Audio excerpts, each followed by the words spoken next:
It's a sad, sad day in America. Sad day. Father Fidelis Mashinsky, somebody who I know personally, okay, who, with many, many other brave pro-life Catholics in New York City, went down to the killing center at Mott Street in Bleecker, Planned Parenthood of Greater New York, processed from Old St. Patrick's Cathedral down to the killing machine of Planned Parenthood and prayed the rosary in front of there. And Father Mashinsky led that procession, celebrated Mass and led that procession.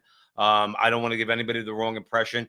Although I've been down there a number of times, I'm a backbencher compared to all these people who have been doing this for years, including Father Mashinsky and others. Well, now Father Mashinsky has been sentenced to 6 months in prison because he, in a separate, at a separate place, he blocked access to a New York abortion facility, is what they call it, in an attempt to save unborn children.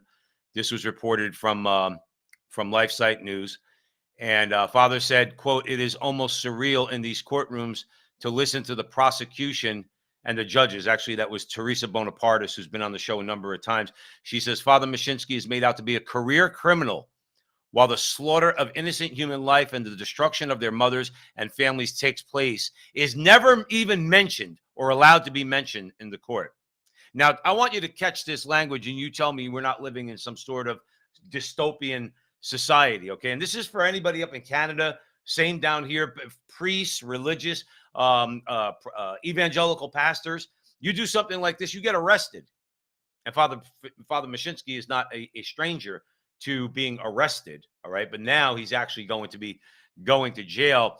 The judge reportedly claimed that Mashinsky has a quote-unquote criminal past and must be given deterrence from acting like this again because he locked the gates to the abortion mill, whatever you want to call it.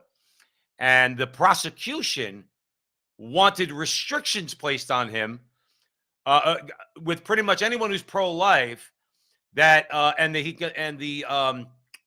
the restrictions were compared to a crime family not being allowed to associate with others in that crime family. So they're saying he cannot associate with other pro-life people. Remember, this is America.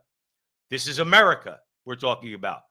Disgraziad nation that my country's become, that you can't voice your objection to this butchery. But he put a lock on a gate. You could just go and unlock it. What's the problem? You could just go with a bolt clipper and unlock it. What did he do? He kills somebody? Like the animals that go in there? And yeah, the mothers are animals who go in there to kill and butcher their children and use the hitman that calls himself a doctor to do it. I don't have the mercy and the forgiveness that Father Mashinsky does.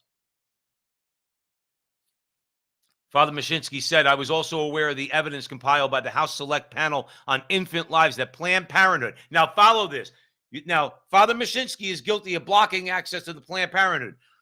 But the House Select Panel on Infant Lives compiled evidence that Planned Parenthood, contrary to federal law, profits from the harvesting and selling of the body parts of unborn children. Is that not illegal?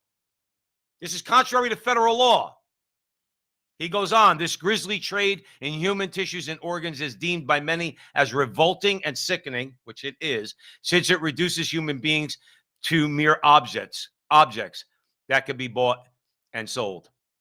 This is a very, like I said, this is a very, very, very sad day when somebody, a good and holy man like Father Mashinsky, and he's a modest, humble man, so he wouldn't like that somebody like me says that about him, but he is. He is a holy man. He's willing to lay down his life to bring awareness and raise the consciousness of the American people that this butchery that happens in these so-called abortion clinics has to come to an end, to bring to light the hypocrisy in the courts that federal law says you cannot buy and sell tissue, fetal tissue. You can't do it. Yet Planned Parenthood does it all the time. We saw that when Project Veritas blew the lid on that. So this is what we're dealing with. This is what we're dealing with. I'll be offering up a number of rosaries for Father Mashinsky. We all know he's strong. He's a strong guy. This stuff doesn't faze him. He'll do 6 years in prison, 6 months in prison like that, and he'll keep fighting. He'll keep fighting. Many of them out there too.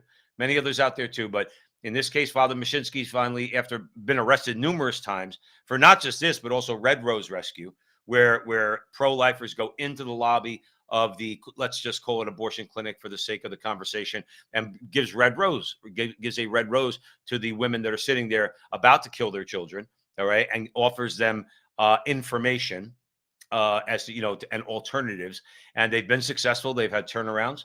Just like praying in front of an abortion clinic produces turnarounds where the woman does not go in to kill her baby. So he's going to continue to fight, of course, and others are going to continue to fight. Just because Roe versus Wade has gotten overturned doesn't mean that America is still not a pro-abortion nation. America is still a pro-abortion nation. That's the bottom line. If you allow abortion in any circumstance, you're pro-abortion. And we have to stop this. We've had enough of this now. It's been over 50 years. Haven't we got it through our heads that abortion has led to nothing but the piles of little dead baby bodies and all the rivers of blood, and then the profiting off it that scumbag organization Planned Parenthood gains from that? When are we going to wake up, finally? When are we going to wake up and understand that this has got to come to an end? It's all got to come to an end. Because I'll tell you what, these people, Planned Parenthood and their ilk, and all the disgraziad Catholics out there like Biden and Robert F. Kennedy Jr., let's not make him a hero, conservatives. He's pro-abortion, just like the rest of his family. Let's not make them heroes, okay? We have to point this out. And these people, for the moment, they're having their day. They're having their day. But as Father Mashinsky is witness to, God will have his hour.